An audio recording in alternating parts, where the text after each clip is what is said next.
किसी का एक्सीडेंट हो जाना, किसी का जहर खा लेना, किसी का छत से नीचे गिर जाना आदि, ये सब अकाल मृत्यु ही होती है। इसमें व्यक्ति के मरने का समय निश्चित नहीं होता है। मृत्यु का समय निश्चित होता है या नहीं, जीवन और मृत्यु के रहस्यों को जानें। किसी का एक्सीडेंट हो जाना, किसी का जहर खा लेना, किसी का छत से नीचे गिर जाना आदि, ये सब अकाल मृत्यु ही होती है।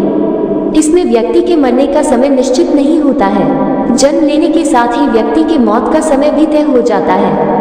जब आपको यह महसूस हो जाए कि आपकी जिंदगी अब कुछ ही पलों की है तो उनका वह अनुभव अद्भुत होता है। लोगों को ये जानने की जिज्ञासा कम नहीं होती कि आखिर मृत्यु के बाद क्या होता। हर किसी को यही लगता है कि सबका भाग्य पहले से ही लिखा हुआ होता है। इसी भाग्य में ये भी लिखा हुआ होता है कि व्यक्ति की मौत कब होनी है। यानी इसका मतलब ये हुआ है कि सबके हिसाब से हर व्यक्ति की मौत उसी समय तय हो जाती है जब उसका भाग्य लिखा जाता है।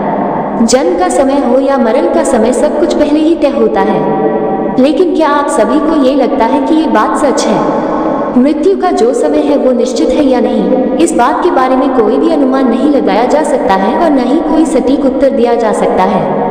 इसको लेकर सबकी अपनी अपनी राय है। लेकिन अगर हम बड़े बड़े विद्वानों की बात करें तो उनका यह मानना है कि किसी भी व्यक्ति की जो मौत का समय होता है वो निश्चित नहीं होता है।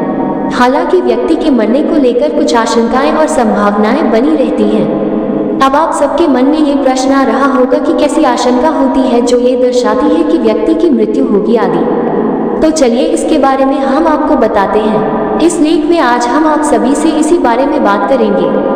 हम आपको बताने जा रहे हैं कि व्यक्ति की मौत का जो समय होता है वो निश्चित क्यों नहीं होता है। अगर हम बात करें मृत्यु की तो हम दो तरह की मृत्यु के बारे में जानते हैं। पहली होती है स्वाभाविक मृत्यु और दूसरी होती है अकाल मृत्यु। स्वाभाविक मृत्यु तो आज के समय में बहुत ही कम लोगों को नसीब होती है। ये ऐसी मृत्यु होती है जिसमें व्यक्ति अपनी पूरी जिंदगी जी लेता है और बिना किसी बीमारी तथा बिना किसी चोट चपेट के मर जाता है।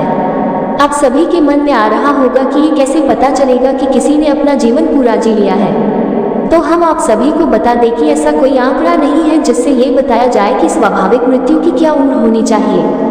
लेकिन फिर भी 100 वर्ष की आयु पूरी कर लेने पर यह मान लिया जाता है कि व्यक्ति ने अपने जीवन पूरा जी लिया है। अगर हम लोग पहले का समय देखें तो पहले के लोग हैं वो सभी ज्यादातर 100 के आसपास ही अपने प्राणों को त्यागते थे। लेकिन अब मुश्किल से ही लोग 100 का आंकड़ा छू पाते हैं। इससे ये पता चलता है कि ज्यादातर लोग अकाल मृत्यु प्राप्त करते हैं। क्या व्यक्ति की मौत का समय तय होता है? बड़े बड़े पंडितों के यह मानना है कि व्यक्ति की मौत का एक निश्चित समय होता है, लेकिन ये निश्चित नहीं होता है कि किस समय में व्यक्ति की मौत होगी। या फिर यह कह लीजिए कि कोई भी यह नहीं जानता है कि किस समय या किस स्थान पर वो मौत को प्राप्त हो जाएगा। चलिए इसको हम एक उदाहरण से समझते हैं। मान लीजिए कि आपने गमले में कोई पौधा उगाया और वो एक ऐसा पौधा है जिसे आपको सीजन बदलना होगा। ऐसे में उस पौधे के बड़े होने का भी एक निश्चित समय होगा, लेकिन ये कहना मुश्किल होगा कि कौन सी तिथि को वह बड़ा होगा। उसी तरह से उसको गमले से निकालकर किसी अन्य पौधे को निकालने का भी एक निश्चित समय होगा, मगर किस समय ये किया जाएगा ये नहीं पता होता है। ऐसा ही कुछ मौत के साथ भी होता है। मौत का एक समय निश्चित होता है मगर तिथि और समय बता पाना मुश्किल है। अब आप मान लीजिए कि जो पौधा आपने गमले में लगाया था वो कोई जानवर जैसे बकरी आदि आकर खा जाए तो ऐसे में तो वो पौधा खत्म हो जाएगा ना। लेकिन उसका समय तो निश्चित था, बावजूद उसके वो नहीं बच पाया। इसी को कहते हैं अकाल मृत्यु, जहाँ पर व्यक्ति की मौत का समय भी निश्चित नहीं होता है। हम इंसानों का जीवन तो पूरी तरह से कठिनाइयों से भरा हुआ है। हमेशा कोई न कोई समस्या आती रहती है, कभी कोई बीमारी तो कभी कोई बीमारी लगी ही रहती है। अगर कभी व्यक्ति को ठीक तरह से इलाज नहीं मिल पाया तो फिर उसकी मृत्यु हो जाती है। ये सब अकाल मृत्यु ही तो होती है।